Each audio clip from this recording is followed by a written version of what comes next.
Baik, kita lanjutkan. Berikutnya tentang pembatal wasiat. Ketika wasiat batal, maka tidak boleh ditunaikan dan objek wasiat dikembalikan ke ahli waris. Ada beberapa hal yang menyebabkan wasiat batal. Pertama, kematian penerima wasiat sebelum meninggalnya pemberi wasiat. Karena objek wasiat berpindah kepemilikan ke penerima jika si pemberi wasiat telah meninggal dunia. Misalnya, si A berwasiat jika dia mati agar motornya diserahkan ke si B. Namun si B mati lebih dulu sebelum si A, maka wasiatnya batal. Terus motor ini jadi milik siapa? Jadi milik ahli waris. Yang kedua, penerima wasiat membunuh si pemberi wasiat. Terdapat hadis yang menyebutkan bahwa pembunuh pemberi wasiat tidak berhak dapat wasiat. Hanya saja hadis ini dhaif. Namun para ulama mengkiaskan masalah wasiat dengan warisan, sehingga pembunuh pemilik harta tidak berhak dapat wasiatnya. Contohnya si A berwasiat jika dia mati agar motornya diserahkan ke si B. Karena si B berharap bisa segera mendapatkan motor itu, maka si B membunuh si A. Karena dia menjadi penyebab kematian si A, maka B gagal mendapatkan wasiat. Yang ketiga, hilangnya objek wasiat. Kembali ke contoh di atas, si A berwasiat jika dia mati agar motornya diserahkan ke si B. Qadarullah ternyata motornya hilang sebelum si A meninggal. Maka si A tidak perlu ganti dan wasiat dianggap batal. Insya Allah cukup jelas. Baik. Berikutnya adalah penerima mengalami kegilaan sebelum pemberi wasiat meninggal. Dan gilanya tidak sembuh hingga dia meninggal. Seperti contoh di atas, si A berwasiat jika dia mati agar motornya diserahkan ke si B. Karena corona, si B mengalami gila. Wallahu alam ya. Pokoknya karena COVID, si B gila. Sepekan setelah si B gila, si A meninggal. Maka motor gagal dimiliki oleh si B. Karena orang gila tidak bisa memiliki. Dalam hal ini, tidak sebagaimana warisan. Kalau warisan, orang gila bisa memiliki. Yang kelima, pemberi wasiat mengingkari. Ketika pemberi wasiat mengingkari wasiatnya setelah diucapkan, menunjukkan bahwa dia tidak ingin wasiat itu ditunaikan. Sehingga status wasiatnya batal. Sebagai contoh, si A berwasiat agar dia mati, ketika dia mati, agar motornya diserahkan ke si B. Sebulan berikutnya, si A diminta untuk menuliskan wasiat, namun dia mengingkari dan tidak mau mengakui wasiat itu dengan alasan lupa. Maka kondisi ini wasiat si A batal. Kok bisa? Padahal dia sudah ucapkan. Jadi begini. Kita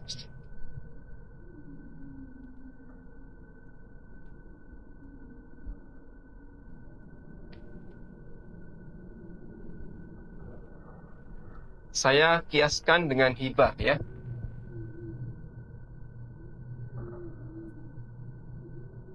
Kapan hibah itu mengikat? Hibah, kapan hibah itu pindah hak milik?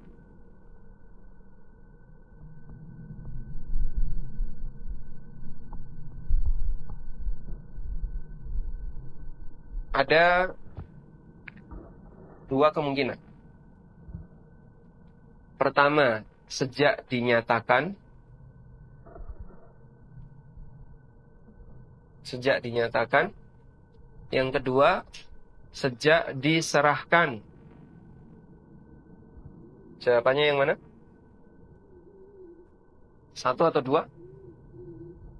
Yang benar nomor dua. Sejak diserahkan. Sehingga kalau si A mengatakan, wahai B, kamu nanti mau saya kasih jam tangan. Dia cuma ngomong kayak gitu. B senang. Wah, alhamdulillah, terima kasih. Nanti kapan? Ya, wallahu a'lam. Ternyata setelah itu, si A nggak ngasih. Apakah B berhak mendapatkan jam tangan itu? Jawabannya tidak. Menurut pendapat jumhur ulama, janji seperti ini tidak mengikat. Sehingga di posisi ini, hibah tidak pindah milik, dalam arti B belum memiliki jam tangan itu sampai si A menyerahkan benda jam tangan itu kepada si B. Sudah? Contoh yang lain, yang barangkali ini lebih mudah untuk dijadikan kasus ya. Si A mengatakan kepada si B, si A ini kaya sekali, mengatakan kepada si B, tahun depan kamu saya kasih 200 juta. Tahun depan kamu akan saya kasih 200 juta. Baik. Si B sendiri, dalam kasus ini kita akan arahkan ke masalah zakat ya.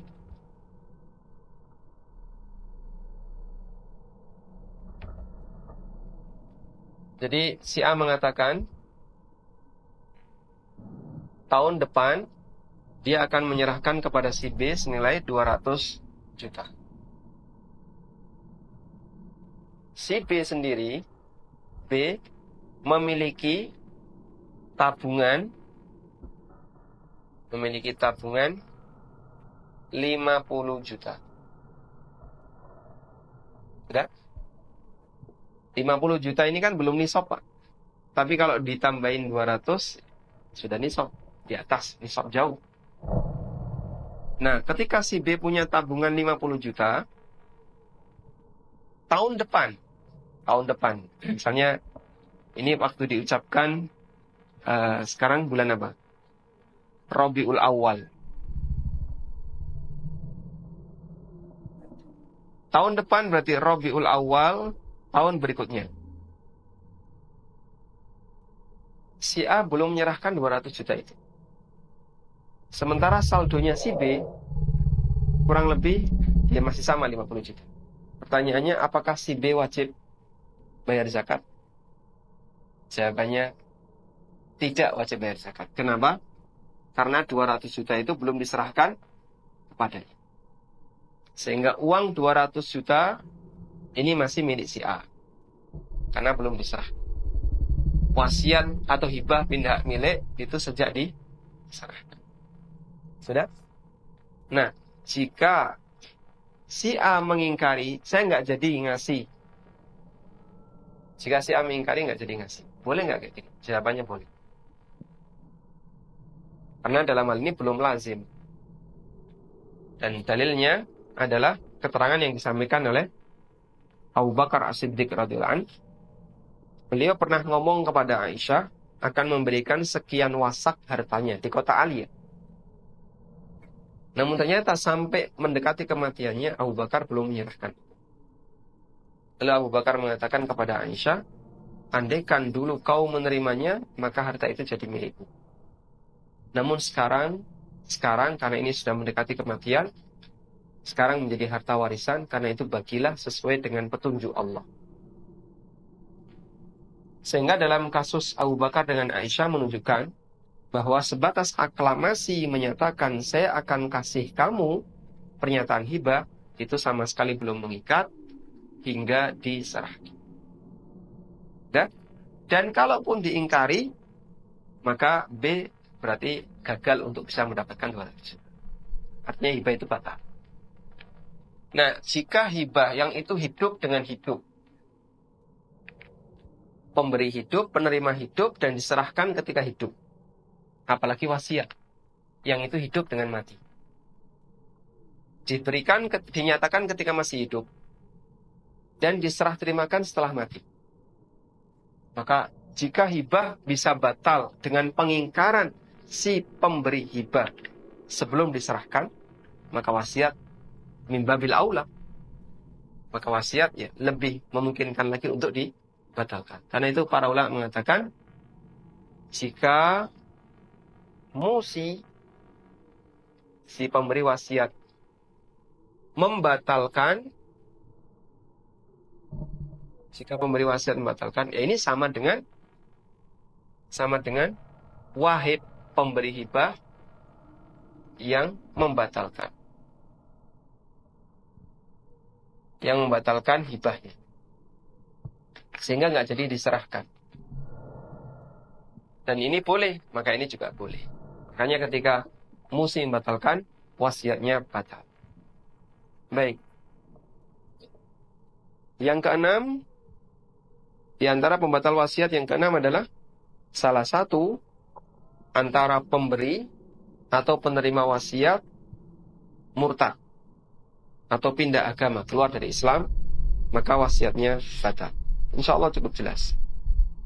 Walhamdulillahirabbil alamin.